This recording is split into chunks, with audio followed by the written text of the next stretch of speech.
A paz de Cristo, queridos, é com alegria e satisfação que nós estamos chegando aqui para iniciarmos mais um trimestre de estudos bíblicos. Estamos iniciando o terceiro trimestre de 2017 das lições bíblicas da CPAD. Se você está chegando agora a este canal, seja muito bem-vindo. O nosso objetivo aqui é trazer-lhe edificação espiritual através dos ensinos da Palavra de Deus. Se você ainda não se inscreveu neste canal, eu convido a fazer isso e também a dar aí o seu joinha e ajudar-nos a espalhar a Palavra de Deus compartilhando este vídeo nas suas redes sociais. Nós estamos iniciando aí a nova revista, A Razão da Nossa Fé. Assim cremos e assim vivemos. Então, durante esses 3 meses, 13 lições nós estudaremos aqui e esta lição ela está muito boa mesmo. E a gente vai explorar aí as principais doutrinas, aquilo que cremos, os fundamentos da nossa fé, eles serão estudados aí durante estas 13 lições. Eu digo aos irmãos que nós temos também aula para juvenis com o professor Juninho. Eu vou deixar o link na descrição deste vídeo. Também deixo na descrição o e-mail para você entrar em contato conosco e também o Facebook para você adicionar aí o professor e evangelista Márcio Mainardi. Se você ainda não é nosso amigo, vai ser um prazer aí tê-lo como amigo também no Facebook. Então nós estamos iniciando aí a primeira pré-aula desse trimestre, que traz o título Inspiração Divina e Autoridade da Bíblia. O texto áureo está na segunda epístola do apóstolo Pedro, o capítulo 1 e o verso de número 21, que diz assim: porque a profecia nunca foi produzida por vontade de homem algum, mas homens santos de Deus falaram inspirados pelo Espírito Santo. A nossa verdade prática diz o seguinte: cremos na inspiração divina, verbal e plenária da Bíblia Sagrada, única regra infalível de fé e prática para a vida e o caráter do cristão. E o caráter cristão, melhor dizendo. Então, esta verdade prática é o segundo item do cremos oficial da Assembleia de Deus no Brasil. Então você, como professor, você deve ter um conhecimento, aí, ter em mãos o cremos oficial da Assembleia de Deus no Brasil, que você vai encontrar aí no site da CPAD, no site da Escola Bíblica Dominical, no Mensageiro da Paz e também os livros teológicos dos cursos que são da Igreja Evangélica Assembleia de Deus sempre trazem nas primeiras páginas o cremos oficial. Então a nossa verdade prática de hoje, ela é o segundo item do nosso cremos. É muito importante você saber disso. O nosso texto bíblico ele está em 2 Timóteo, capítulo 3, os versos 14 a 17. Então, como você já percebeu, a primeira lição, ela tem como alvo trazer a importância, a autoridade da Bíblia e trazer também que a Bíblia não é um livro comum, mas sim um livro inspirado por Deus, a única regra de fé e prática, regra esta infalível e que é a norma de conduta para todos aqueles que desejam fazer parte do reino de Deus. Então, em primeiro lugar, um conceito aqui de reino que nós sempre temos propagado aqui. Nós precisamos entender o reino de Deus. Então, a Bíblia é o livro que fala do reino de Deus. Reino não é aquilo que nós vemos a partir de Mateus. Ali nós estamos vendo a chegada do rei, a chegada de Jesus, o verbo se fazendo carne. Então Jesus vem para resgatar aquilo que o homem perdeu lá no início, aquilo que Adão perdeu. Por isso que Jesus é chamado de o último Adão. Mas quando Deus cria o homem num estado de perfeição, cria todas as coisas e coloca este homem ali no Éden para cultivá-lo, para guardá-lo, ali Deus já está estabelecendo o seu reino na terra. Então a palavra reino, ela tem um significado muito amplo. E às vezes eu vejo professores até de escola dominical que entendem reino como o reino milenar. É interessante você saber que o reino milenar é apenas uma parte do reino de Deus. Como o próprio nome já diz, o reino milenar vai durar 1000 anos. Então é um reino que vai ter começo e vai ter fim. Mas se você olhar para as profecias do Antigo Testamento, olhar para o profeta Daniel, ali ele fala que o reino de Deus é um reino sempiterno. É um reino que não tem começo e também não tem fim. É sempiterno, não tem começo e não tem fim. O reino de Deus é tudo que envolve a majestade, a soberania, os propósitos de Deus. Então não confunda reino de Deus com o reino milenar, porque o reino milenar é uma partícula muito pequena do que é o reino de Deus. Muito bem, então o nosso Deus, ele tem um reino, ele está estabelecendo um reino. E o que é a Bíblia neste conceito do reino? A Bíblia, ela é a constituição do reino de Deus. A Bíblia é o livro que traz as leis, as normas de conduta no reino de Deus. Visto que é um reino, quem decide isso, quais são as regras, é o próprio rei. Se fosse uma democracia, por exemplo, no Brasil, o Brasil é um país democrático. Na democracia, é o povo que decide as leis. O povo vota nos seus representantes e esses representantes, eles votam a lei. Por exemplo, no Brasil, qual é o órgão máximo de lei? A Constituição Federal. Essa Constituição, ela foi votada, ela foi feita num regime democrático, onde o povo indicou seus representantes que fizeram estas leis. No reino não é assim. No reino é a palavra do rei que é a regra máxima. Então nós não estamos numa democracia, nós estamos num reino, o reino de Deus, e a palavra do rei, ela é soberana, e a Bíblia é esta palavra do rei. A Bíblia é a constituição do reino. Se você entender desta forma, o que é muito pouco ensinado desta maneira, você vai ver que a Bíblia, ela não é um livro para os crentes. Porque às vezes nós pensamos que a Bíblia é um livro só para nós que somos crentes.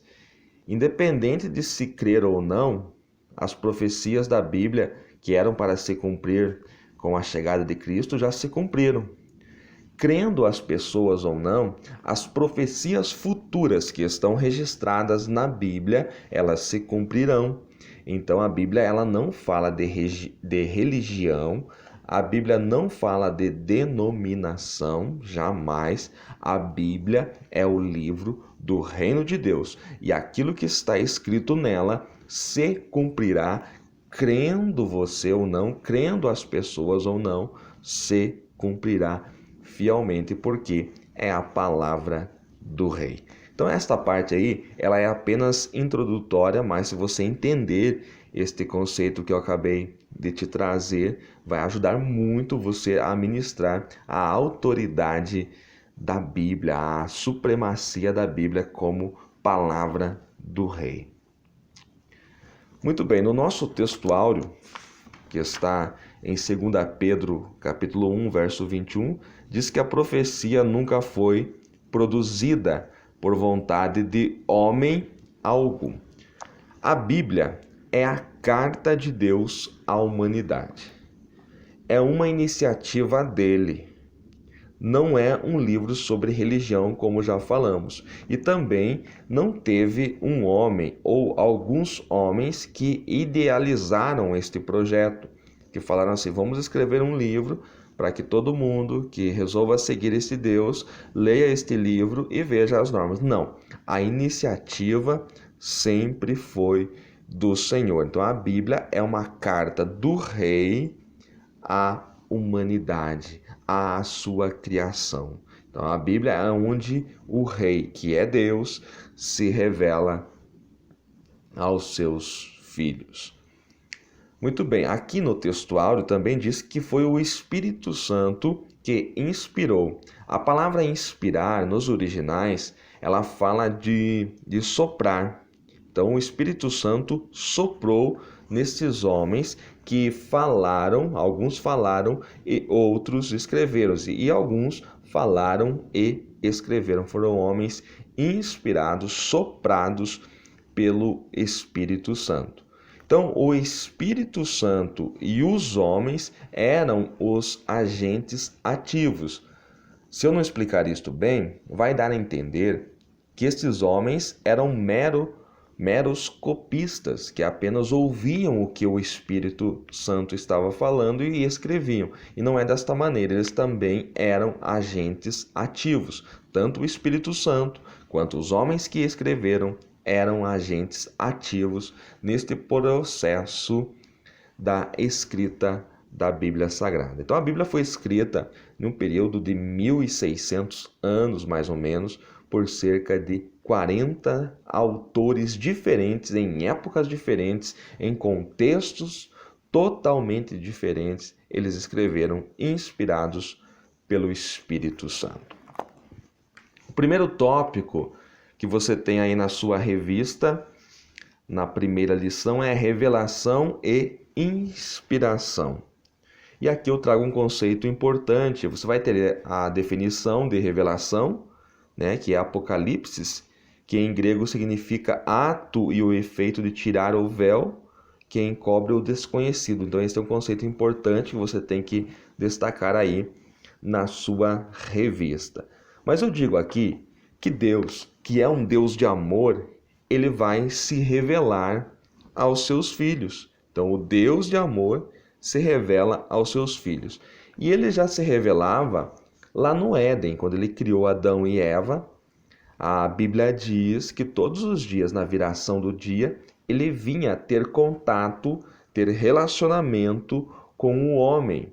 Então, este é um Deus de amor, que sendo grande, que sendo soberano, que sendo o autor de tudo, o criador de tudo, supremo, ele quer se revelar aos seus. E era assim o relacionamento de Deus com Adão e Eva no Éden, até eles pecarem. Depois você conhece a sequência da história depois da queda. Mas agora Deus continua se revelando para mim e para você na dispensação da graça. Deus continua fazendo aquilo que ele fazia lá no Éden, porque agora nós temos a revelação completa. Então a Bíblia é o livro onde Deus, que é o autor dela, se revela aos seus. Onde Deus, que é o autor da salvação, se revela. Onde Deus, que é o criador de tudo, se revela. Então, quer conhecer a Deus, quer ter relacionamento com Ele, é só você ir na revelação dele. E Deus se revela por completo nas Escrituras. A Bíblia é um livro da revelação divina. E muitas vezes o Espírito Santo revelou algo a homens que não estavam no local e que não viveram aquela situação. Deixa eu te dar um exemplo aqui de Moisés e o livro do Gênesis. Por exemplo, como que Moisés ficou sabendo dos fatos da criação? Como que Moisés pôde relatar o que aconteceu com Caim, com Abel, com Adão? Como Moisés pôde relatar os fatos que aconteceram a Enoque, a Noé, sendo que isto aconteceu milhares de anos antes dele? Provavelmente, Moisés tenha escrito o livro do Gênesis quando estava ali pastoreando as ovelhas do seu sogro em Midian. Foi nesse período aí que Moisés estava longe do Egito, se preparando para a missão que seria tirar o povo do Egito, que ele escreve, que ele tem esta revelação divina e escreve o livro do Gênesis. Como que Moisés ficou sabendo disso? Através de uma revelação direta da parte de Deus. Isto é algo maravilhoso. Também no Novo Testamento, o apóstolo Paulo, ele traz alguns conceitos que os outros apóstolos que andaram com Jesus não trazem. Paulo traz conceitos doutrinários que Pedro não traz, que João, aquele que colocava a cabeça no peito de Jesus, não traz. Como que Paulo, que não andou com Jesus, pôde trazer estes conceitos doutrinários para a igreja? Através de revelação direta do Senhor Jesus a ele, como o próprio Paulo explica. Então a Bíblia é um livro de revelação de Deus, se revelou a alguns dos autores de forma direta. Em outros casos, o Espírito Santo soprou e eles escreveram inspirados pelo Espírito Santo. Esta parte você deve ter aí bem clara para poder passar na sua classe, debater e ensinar os seus alunos. Deus que sopra em homens. Então aqui eu destaco a questão da inspiração divina. Deus que sopra em homens. O Espírito Santo inspirou cerca de 40 autores que escreveram o cânon sagrado, que é completo e está fechado. Isto você tem que ter bem claro. O cânon das Escrituras é completo e está fechado. Então você pode pesquisar aí sobre o fechamento do cânon do Antigo Testamento e também do Novo Testamento, as épocas aí, o do Antigo Testamento no período interbíblico ali, naquele período 400 anos em que não houve profecias, é mais ou menos ali que há o fechamento do cânon sagrado do Antigo Testamento. E já do Novo Testamento, o último a escrever foi o apóstolo João, depois da visão que ele teve, do período que ele passou na ilha de Patmos. Provavelmente escreveu em 96 da presente era, mas levou aí alguns séculos. No terceiro ou no quarto século é que foi fechado o cânon, que foi confirmado pela igreja que este é o cânon das Escrituras do Novo Testamento. Então isso é algo importante para a gente discutir com os nossos alunos. Então não há a possibilidade de nenhum homem hoje, nenhuma mulher hoje, produzir algum escrito que vai estar à altura da Bíblia Sagrada. Não existe esta hipótese. Todos aqueles que intentaram fazer isto tiveram seus ministérios fracassados porque brincaram com Deus. O cânon sagrado está fechado, são 66 livros. Você pode escrever aí bons livros, né? Ser uma pessoa cheia do Espírito Santo, que através dos seus livros pessoas vão conhecer a Cristo, mas nada pode ser colocado à altura da Bíblia. Se isto acontecer, é heresia. Por isso que nós rejeitamos aquelas denominações que consideram os livros dos seus autores à altura da Bíblia Sagrada. Eu posso até citar aqui o caso de Ellen White, né, que é o caso do Adventismo, do sétimo dia, que considera os escritos desta senhora quase na mesma altura da Bíblia Sagrada. É uma regra de fé também, então isto é uma heresia. Normalmente as seitas costumam fazer isso. Hoje, o Espírito Santo, ele inspira os mensageiros a falarem à igreja através da Bíblia, utilizando-se da palavra rema, da palavra revelada. Então nós temos a Bíblia. Quando eu digo que o cânon sagrado está fechado, eu não estou dizendo que o Espírito Santo não fala à igreja através de revelação. Então, mas qual é a base da pregação hoje? Então, o mensageiro, o profeta, o pastor, ele abre a Bíblia Sagrada, através do texto sagrado, ele ministra à igreja, e o Espírito Santo, ele vem e através desta mensagem ele revela coisas para o presente tempo, né, utilizando a vida do pregador. Isso nós chamamos de palavra rema. Nós temos o Logos, que é aquilo que está escrito, mas o que o texto que foi escrito há 2, 3 mil anos quer dizer para uma igreja hoje, no ano de 2017? Então aí o mensageiro precisa estar inspirado também pelo Espírito Santo para que a palavra saia do âmbito logos, do âmbito da letra, e vá para o rema, a palavra revelada. Então há uma diferença entre o que está escrito e o que está dito. Você pode ver isso em Mateus capítulo 4, quando Jesus ele foi tentado pelo diabo. E o diabo vinha e falava para ele: olha, está escrito assim, né? Está escrito assim. E Jesus dizia: mas dito está. Quando o diabo pediu para Jesus transformar pedras em pão, o Jesus diz a ele: dito está. Jesus está tirando a palavra do âmbito escrito, porque o diabo também conhecia o que estava escrito, e trazendo para o lado espiritual, trazendo a espiritualidade da letra. Esta é uma parte muito importante que você deve atentar também. Terceiro ponto que eu destaco aqui é a autoridade da Bíblia.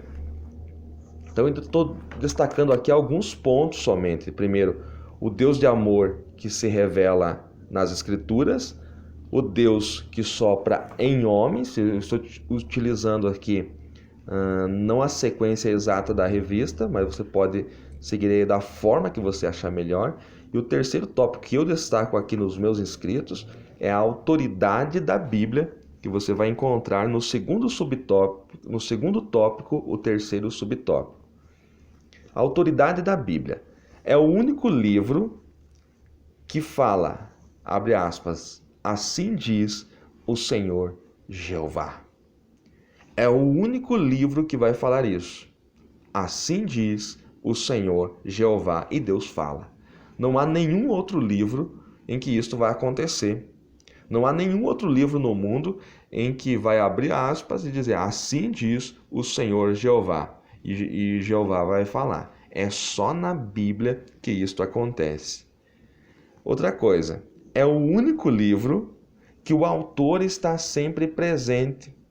Então você está lendo hoje, no ano de 2017, as Sagradas Escrituras, e o autor está presente contigo. Isto é algo sublime, porque você pode ler bons livros e o autor vai estar lá na casa dele, nem sabendo que você o leu. Ou então, se for livro de autores que já morreram, né, você não tem como pedir uma explicação, tentar saber o que o autor quis dizer se você não entendeu. Mas no caso da Bíblia você pode, porque o autor é vivo, e ele está com você. Então é o único livro no mundo em que o autor está sempre presente. Outra coisa, este livro, a Bíblia Sagrada, é maior do que o céu e é maior do que a terra. Isso mesmo, a Bíblia Sagrada, que é a palavra de Deus, é maior do que o céu e é maior do que a terra. Foi Jesus que disse isso. Em Mateus 24:35, passará o céu e a terra, mas as minhas palavras não hão de passar. Isto é algo maravilhoso. Então, se alguém te perguntar por que a Bíblia tem essa autoridade, como pode ter essa autoridade? Aí você fala essas 3 razões aqui. Tem mais, mas essas daqui já são suficientes para derrubar qualquer tese, para que as pessoas venham a crer que a Bíblia tem sim autoridade.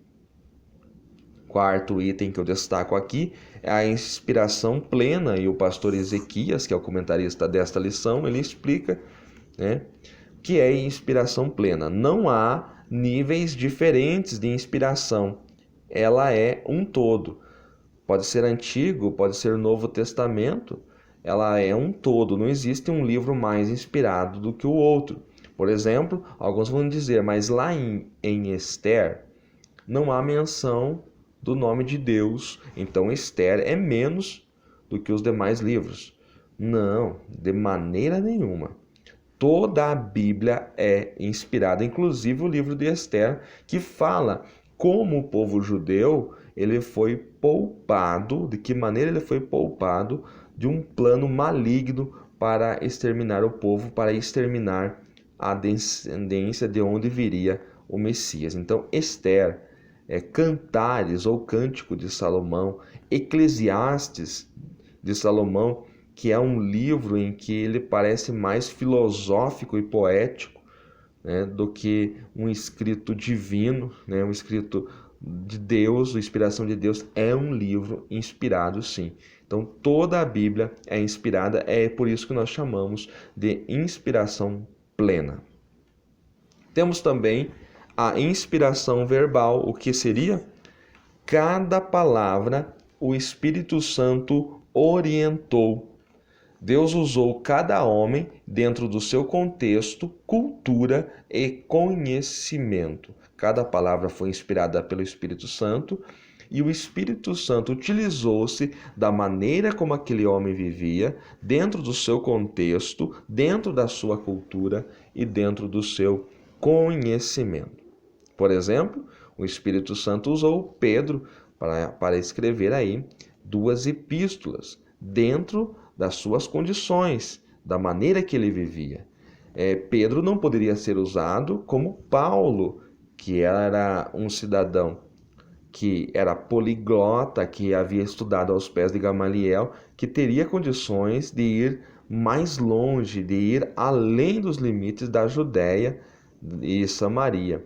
Então, a maneira como o Espírito Santo usou Paulo é diferente da maneira como o Espírito Santo usou Pedro, Tiago. Então, o Espírito Santo, ele agiu nos homens conforme o meio em que eles viviam, conforme as condições que eles tinham de escrever aquilo que Deus queria que eles escrevessem. Mas a Bíblia é, sim, verbalmente inspirada, cada palavra ela está ali porque o Espírito Santo quis que ela estivesse ali.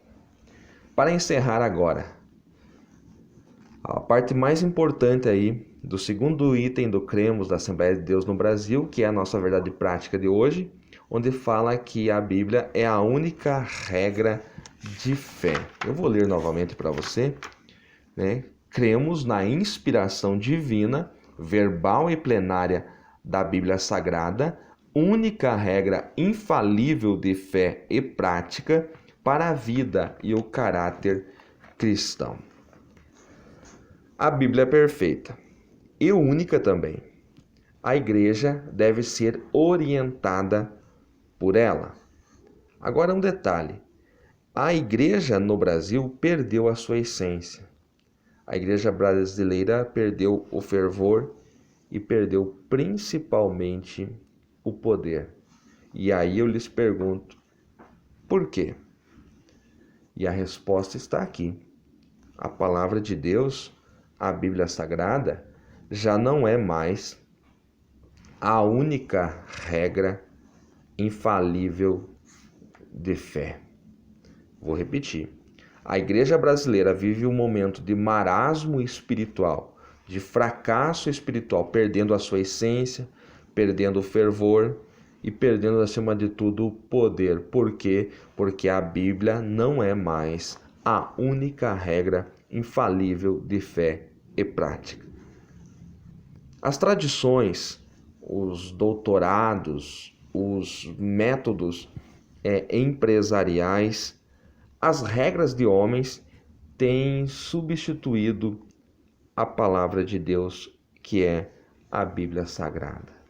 Aos poucos, os homens estão criando dentro das igrejas, dentro das denominações, os seus próprios métodos. E aos poucos a Bíblia está perdendo o tempo e está perdendo o espaço. Como que eu vejo isso, professor? Comece a notar pela sua classe. Há exceções no Brasil, eu sei, mas é muito difícil algum lugar no Brasil onde a escola bíblica, onde 80% dos membros, 70% dos membros são alunos da escola bíblica dominical. É muito difícil. A realidade brasileira, principalmente aqui no sul do Brasil, ela é caótica. As pessoas procuram tudo, menos a Bíblia Sagrada. Então, como pode ser a Bíblia a única regra infalível de fé, se aqueles que se dizem cristãos, que dizem professar uma fé, não querem saber o que ela diz? Isto é algo para nós pensarmos. Estão substituindo a palavra de Deus nas nossas igrejas, nos nossos púlpitos, substituindo por doutorados, por mestrados, por palestras, por liturgias. Há lugar que a liturgia está acima até da palavra de Deus. Há lugar em que os homens importantes que frequentam este templo são mais reverenciados do que o próprio Senhor Jesus, né? Que é a razão de estarmos ali. Então, esta é a realidade brasileira. O Brasil vive hoje, ele cresce o número de evangélicos a cada dia, e a cada dia este número tão grande de evangélicos tem menos poder, tem menos fervor, tem menos Bíblia. A palavra precisa ser a única, novamente, ela precisa ser a única regra infalível de fé e prática. A minha oração é para que nós, professores da escola dominical, alunos da escola dominical, nós possamos bradar, nós possamos despertar aqueles que estão à nossa volta, para que voltemos à Bíblia Sagrada. Nós precisamos fazer com que este segundo item do cremos da Assembleia de Deus, ele saia do papel, ele saia da letra e vire uma realidade. Porque é muito bonito o que nós lemos aqui. Cremos na inspiração divina, verbal e plenária da Bíblia. Única regra infalível de fé e prática para a vida e o caráter do cristão. E o caráter cristão. Isto é muito bonito, isto é lindo. Agora nós precisamos que isso seja realidade em nosso meio. Que nós não falemos isto apenas como se fosse algo mecânico, para cumprir um momento, mas que esta seja a realidade em nossas vidas. O meu desejo é que a Bíblia seja a única regra infalível de fé e prática na sua vida, começando pela sua família, na sua classe e na sua igreja. O meu desejo é que você fique conosco aí durante as 13 lições deste trimestre. Se você ainda não se inscreveu, inscreva-se no canal, deixe aí o seu joinha e que Deus venha te abençoar ricamente em nome de Jesus.